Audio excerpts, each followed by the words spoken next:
이사야 선지자는 우상을 숭배하고 범죄한 이스라엘 백성들에게 하나님의 심판을 선언했습니다. 그 하나님의 심판의 소식을 들은 이스라엘 백성들은 멘붕에 빠졌어요. 아니, 어떻게 할례를 받은 택한 선민인 우리가 이방인들에 의해서 멸망을 당할 수 있다는 말인가? 아니, 어떻게 할례를 받은 우리가 바벨론 땅에 포로로 끌려가서 그 땅 가운데서 노예 생활을 해야 한단 말인가? 하나님의 임재가 있는 이 거룩한 성전이 우리가 개처럼 여기는 이방인들에 의해서 무너질 수 있단 말인가? 이렇게 하나님에 관한 심판의 소식을 듣고 난 다음에 정체성이 막 흔들리고 그리고 낙심이 되고 두려워 떨고 있을 때에 하나님은 이사야 선지자를 통해서 하나님 앞에서 너는 누구인가? 하나님과의 관계 속에서 너는 누구인가에 대하여 말씀하셨습니다. 하나님은 가장 먼저 너는 내 것이라고 말씀을 하셨습니다. 말씀을 읽겠습니다. 너는 두려워하지 말라. 내가 너를 구속하였고 내가 너를 지명하여 불렀나니 너는 내 것이라. 그 다음에는 이렇게 말씀하셨죠. 네가 내 눈에 보배롭고 존귀하며 네 눈에는 실패한 인생처럼 보이지만 아니야. 너는 여전히 내 눈에는 보배롭고 존귀한 자야. 그리고 더 나아가서 이렇게 말씀하셨습니다. 나는 여전히 너를 사랑하노라. 말씀을 읽겠습니다. 다 같이요. 내가 너를 사랑하였은즉. 자, 이스라엘 백성들은 하나님의 심판에 관한 소식을 듣고 하나님은 이제 우리를 더 이상 사랑하지 않으시는구나, 하나님은 우리를 포기하셨구나 라고 생각을 했는데 하나님은 여전히 아니야. 여전히 나는 너를 사랑해. 이해할 수 없는 하나님의 사랑에 대하여 말씀을 하셨습니다. 하나님은 이렇게 하나님의 심판의 소식을 듣고 두려워 떨고 정체성이 흔들리고 낙심하고 있는 그들에게 바로 너는 내 것이라, 너는 내 눈에 보배롭고 존귀한 자라, 너는 나의 사랑이야 라고 하는 말씀을 주셨습니다. 이렇게 하나님 앞에서 너는 누구인가에 대하여 말씀하신 하나님은 이제 나는 누구인가, 하나님 자신이 누구인지에 대하여 말씀을 하십니다. 그런데 우리 인간은요, 하나님이 누구신지, 하나님이 어떤 분이신지를 잘 모릅니다. 왜냐하면 하나님은 스스로 존재하신 분이시기 때문에 그래요. 그러므로 인간의 이성과 상식으로는 그 하나님을 온전히 이해할 수가 없습니다. 그래서 하나님은요, 자신의 존재를 우리 가운데 설명하려고 하지 않으시고 자신의 존재를 선포하십니다.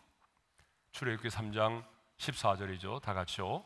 나는 스스로 있는 자이니라. 그렇습니다.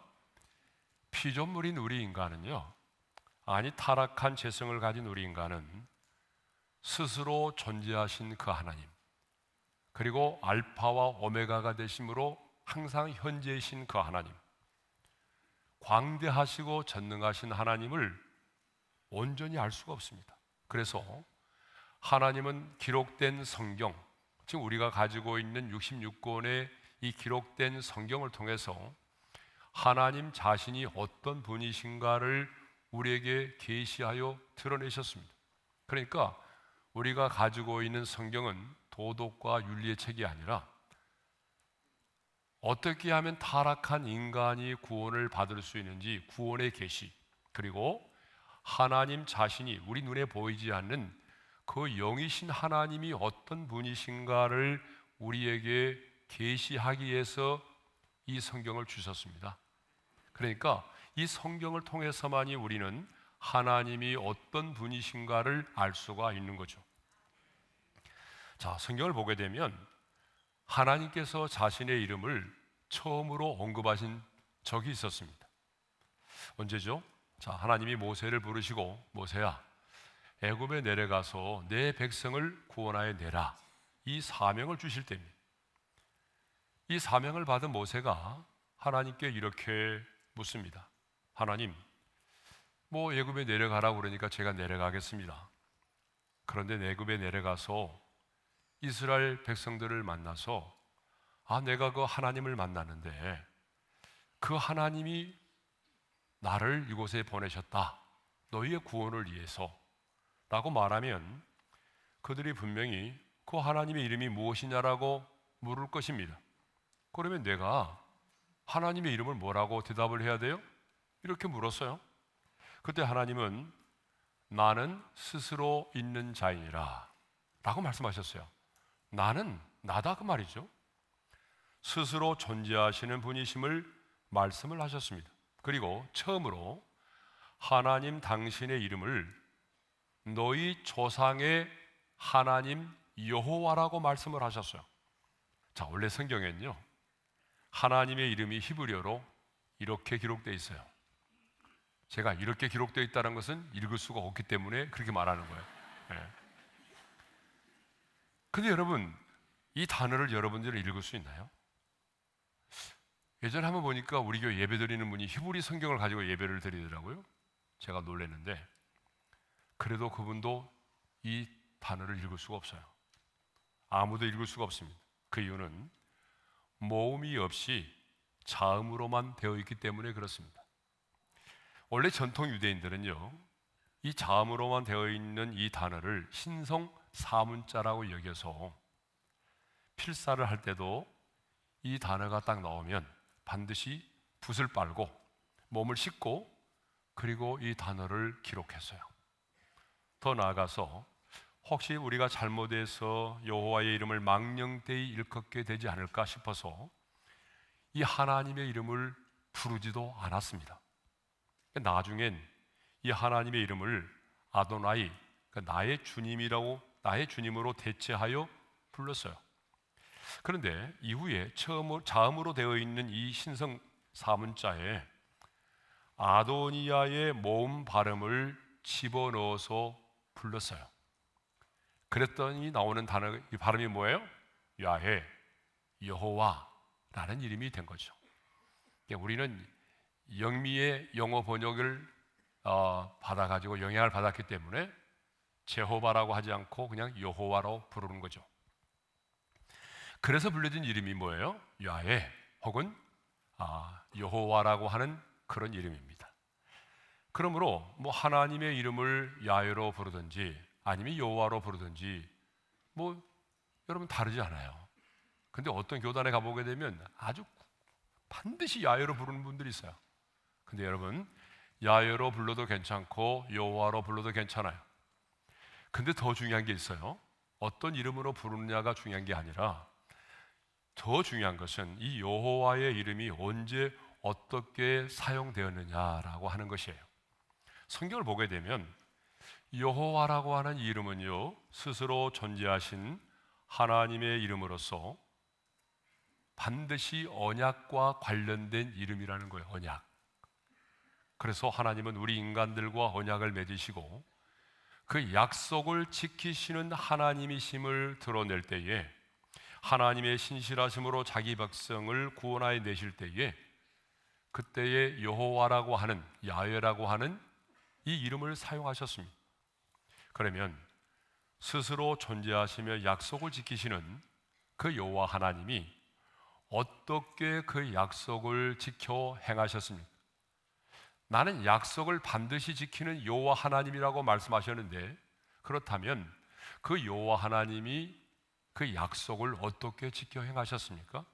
자, 먼저 하나님은요, 예레미야 선지자를 통해서 이스라엘 민족이 70년 동안 바벨론 땅에서 바벨론의 왕을 섬기게 될 것이고, 포로 생활 70년이 차게 되면, 끝나면 바벨론의 왕과 그 땅을 패망하게 하심으로 이스라엘 민족을 예루살렘으로 돌아오게 하겠다라고 예언하셨습니다. 약속하셨습니다.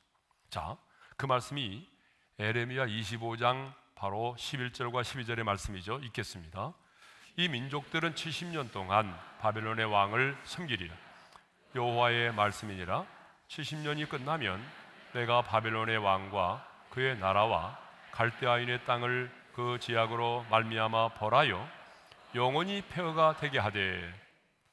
하나님은 언제나 사람을 통해서 일하시잖아요. 그래서 하나님의 그 약속을 하나님이 지키시기 위해서 하나님은 바벨론 제국을 멸망시키고 포로된 이스라엘 백성들을 예루살렘으로 귀환시키기 위해서 한 사람을 선택하셨는데, 그 사람이 누구냐면 바로 바사 페르시아의 바로 고레스라고 하는 사람입니다.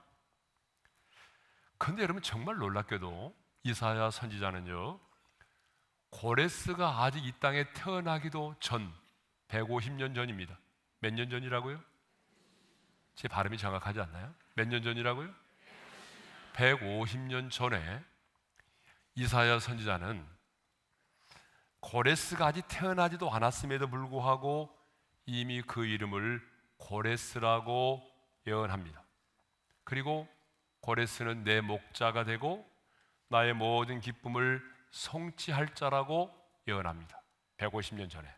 자, 그 말씀이 이사야 44장 28절에 나와 있어요. 다 같이요. 고레스에 대하여는 이르기를 내 목자라 그가 나의 모든 기쁨을 성취하리라. 아직 태어나지도 않았는데 하나님은 고레스라는 이름을 예언하시고 고레스가 나의 목자라고 말합니다. 내 목자라고 말하죠. 그것은 고레스가 바벨론 제국을 무너뜨린 다음에 바벨론의 포로로 끌려와 있는 그 이스라엘 백성들에게 정치적인 자유를 주어서 자신들의 고국으로 돌아가게 할 것이기 때문에 내 목자라는 표현을 썼고요.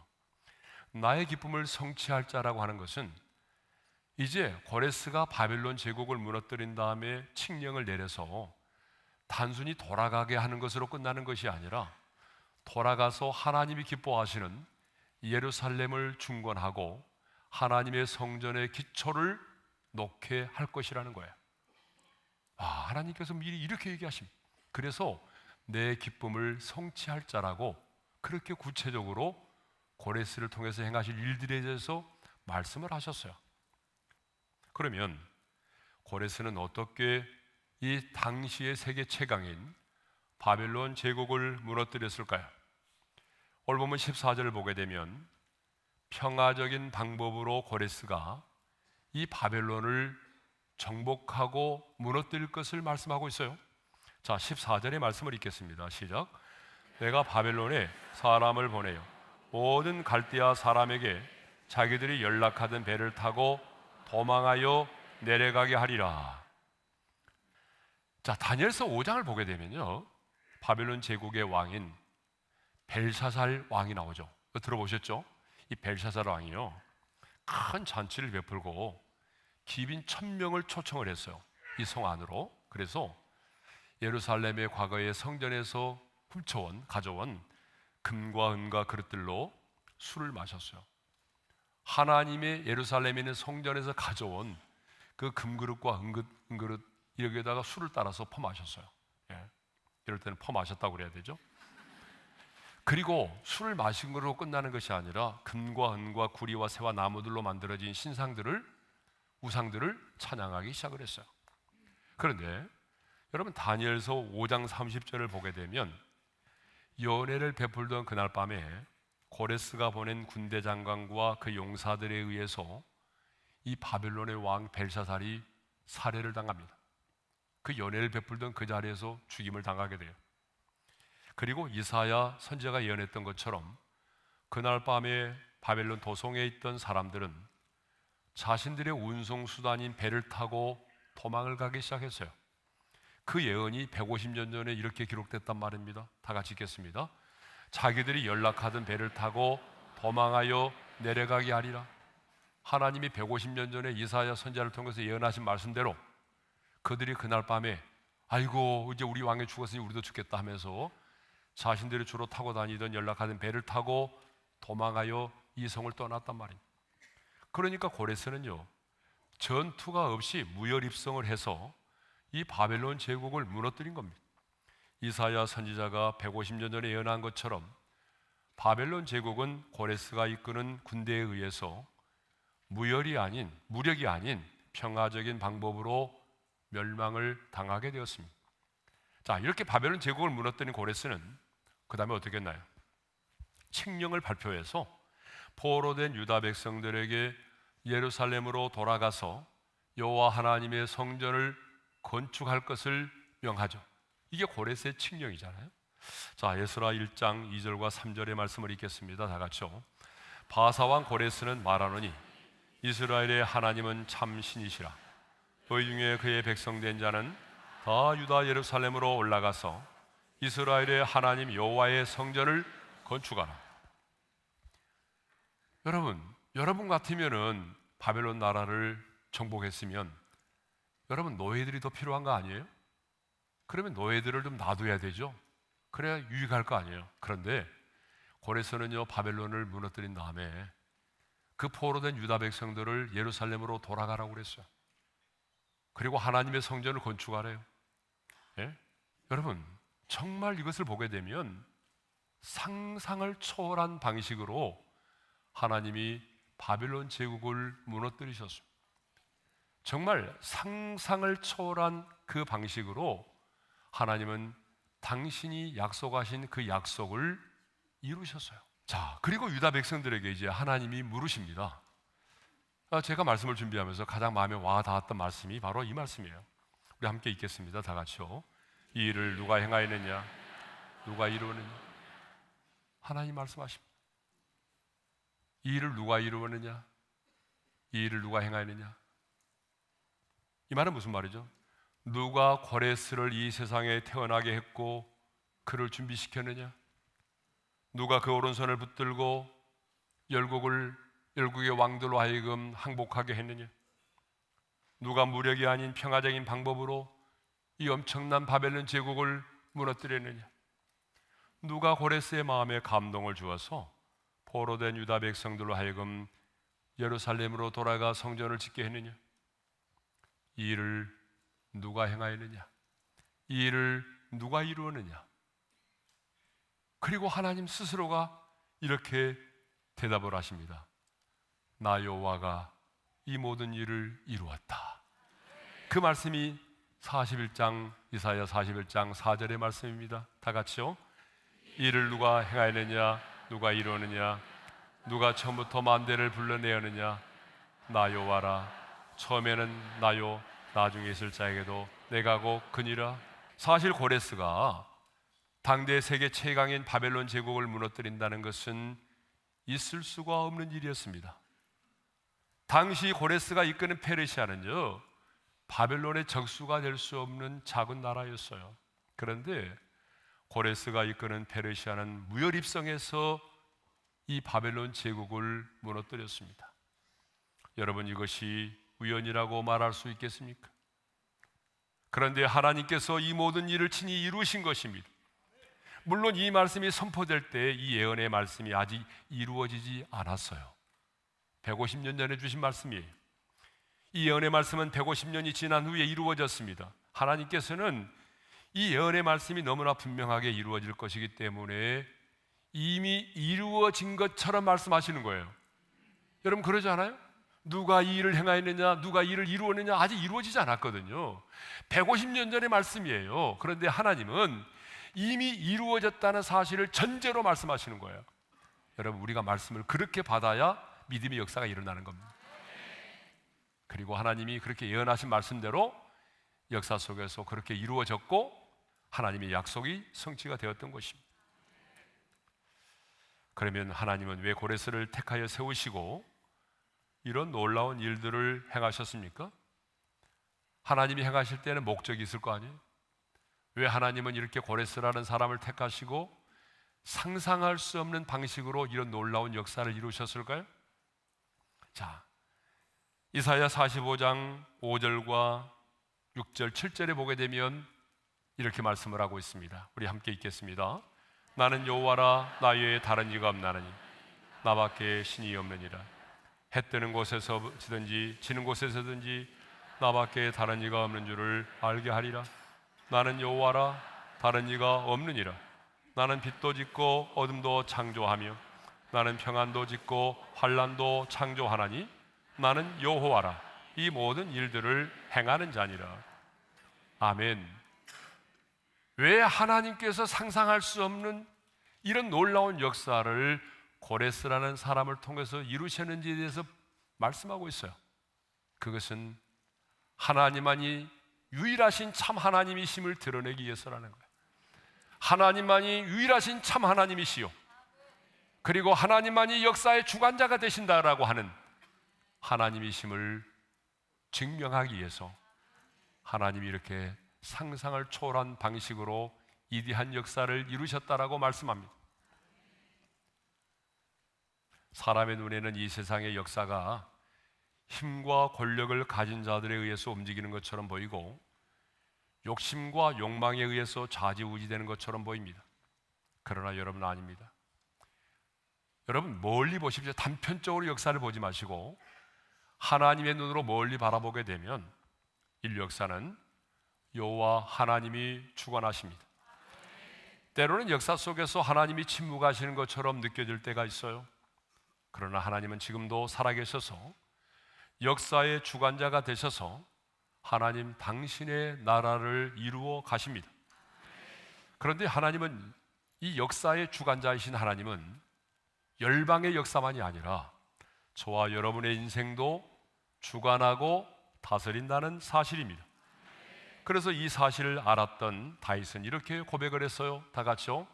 나의 앞날이 주의 손에 있사오니. 다윗은 자신의 앞날이 자신을 죽이려고 하는 원수들의 손에 있지 않음을 알았습니다. 주님의 손에 있음을 믿었습니다. 내가 죽고 사는 것, 성공과 실패에 존귀하게 되는 것과 비천하게 되는 것, 이 모든 것들이 하나님의 손에 있음을 믿었습니다. 다윗의 이 고백처럼 우리의 앞날도 역시 주님의 손에 있음을 믿습니다. 여러분의 인생은 절대로 사주팔자의 운명에 달려있지 않습니다. 우리의 앞날, 우리의 운명은 주님의 손에 달려있습니다. 그런데 스스로 존재하신 그 유일하신 하나님, 역사를 주관하시는 하나님, 반드시 그 약속을 지키시는 그 하나님께서 오늘 저와 여러분에게도 동일하게 말씀하십니다. 나는 여호와라. 따라서 합시다. 나는 여호와라. 여러분 무슨 말입니까? 내가 고레스라고 하는 한 사람을 세워서 상상할 수 없는 방식으로 바벨론 제국을 무너뜨리고 포로된 이스라엘 백성들을 자유케 한 것처럼 너의 인생도 내가 상상할 수 없는 방식으로 내가 너를 구원하여 내었고 여기까지 이르게 했다라고 말씀하십니다. 여러분 이 사실에 동의하십니까? 여러분이 받은 구원을 한번 가만히 생각해 보십시오. 내가 어떻게 구원을 받았지? 나 같은 인간이 어떻게 구원을 받고 하나님의 자녀가 되었지? 여러분, 하나님께서 저와 여러분에게 베풀어 주신 하나님의 은혜를 묵상해 보게 되면 이것은 상상을 초월한 방식이었습니다. 평범한 방식이 아니었어요. 정말 상상을 초월한 방식이었어요. 그래서 하나님의 아들을 이 땅 가운데 보내셨고 그 아들에게 시간과 공간을 초월해서 우리의 모든 죄를 담당하게 하셨고 그 하나님의 아들 예수 그리스도가 우리가 태어나지 않았지만 우리의 모든 죄를 시간과 공간을 초월하여 담당하여 피 흘려 죽게 하심으로 우리의 죄값이 지불되어지고 주님께서 사망의 권세를 깨뜨리고 부활하셔서 우리 안에 있는 죽음의 법에서 우리를 자유케 하시고 그 부활의 생명으로 우리를 거듭나게 하셨습니다. 와, 여러분 상상을 초월한 방식입니다. 그래서 예수님이 인간의 몸을 입고 이 땅에 왔을 때에 귀신들은요 하나님의 아들이 이 땅에 왔네 그것까지는 알았지만 하나님의 아들이 십자가에 달려 죽으심으로 그리고 부활하심으로 우리의 죄값이 지불되어지고 하나님의 생명으로 우리가 거듭난다는 사실을 몰랐어요. 하나님은 상상할 수 없는 이런 방식으로 우리를 구원하여 내셨고 상상할 수 없는 방식으로 하나님이 여러분을 부르셨고 여기까지 우리를 인도하셨습니다. 여러분 그 사실이 믿어지면 크게 아멘 합시다. 그런데 오늘 하나님이 또다시 우리에게 말씀합니다. 나는 여호와라. 이 말은 무슨 말입니까? 내가 상상할 수 없는 방식으로 너를 구원하고 여기까지 인도했던 것처럼 앞으로의 너의 인생 가운데도 약속을 지키시는 내 하나님 내가, 약속을 지키는 내가 앞으로 너의 인생 가운데도 상상을 초월한 방식으로 내가 너를 도울 것이며 상상을 초월한 방식으로 내가 너와 함께할 것이다. 저는 이 사실을 믿습니다. 그러므로 여러분, 우리의 인생의 가장 좋은 날은 아직 오지 않았습니다. 예. 여러분의 앞날은 여러분의 손에 있지 않습니다. 여호와 하나님, 그분의 손에 우리의 앞날이 달려 있습니다.